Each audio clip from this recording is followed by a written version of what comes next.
Salam, hər vaxtınız xeyir olsun. Bugünkü mövzumuz Şəki-Zaqatala İqtisadi Coğrafi rayonu. Şəki-Zaqatala İqtisadi Coğrafi rayonuna Balakən, Zaqatala, Qax, Şəki, Oğuz və Qəbələ rayonları aid edilir. Bu İqtisadi Coğrafi rayonun sahəsi təqribən 8,84 min kvadrat kilometr, əhalisi isə 630 min nəfərdir. Bu göstəricilərlə Şəki-Zaqatala İqtisadi Coğrafi rayonu sahəsinə görə ikinci, əhalisinin sayına görə isə 6-cı yeri tutur. Şəki-Zaqatala İqtisadi Coğrafi rayonundan Balakən, Zaqatala və Qax rayonları həm Gürcüstan, həm də Rusiya ilə həmsərhəddir. Şəki, Oğuz və Qəbələ isə yalnız Rusiya ilə sərhəddir. Şəki həm də ki, Respublika tabeli şəhərdir və bu regionun əsas mərkəzi hesab edilir. Deməli, Şəki-Zaqatala İqtisadi Coğrafi rayonu əhalisi cəhətdə, milli etnik cəhətdə mürəkkəbdir. Yəni, burada bir çox millətlər yaşayır. Burada Azərbaycan türkləri ilə yanaşı ləzgilərin əsas yaşadığı biz əraziyə Şəki, Oğuz və Qəbələ rayonlarını aid edə bilərik. Avarlar əsasən Balakən və Zaqatala rayonları ərazisində məskunlaşmışdır.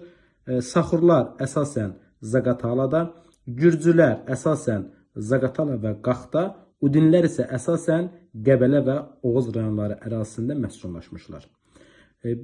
Bildiyimiz kimi, Şəki-Zaqatala İqtisadi Coğrafi rayonu həm düzənlik ərazilərdən, həm də dağlıq ərazilərdən ibarətdir. Burada Qanıqayri-Çay vadisi, Azunuhur kimi düzənlik ərazilər, həm də ki, Böyük Qafqazın Baş Qafqaz silsiləsi əsasən bu ərazidən keçir. Buna görə də bu ərazinin iqlimi də müxtəlif olduğu üçün qışı quraq keçən mülayim isti, yağıntıları bərabər paylanan mülayim isti, bütün fəsillərdə bol yağıntılı soyuq iqlim, dağ tundra iqlimi, yəni bu ərazinin iqlimi də müxtəlif olduğu üçün təsərrüfat sahələri, xüsusən də kənd təsərrüfatında bu ərazi öz müxtəlifliyi ilə seçilir.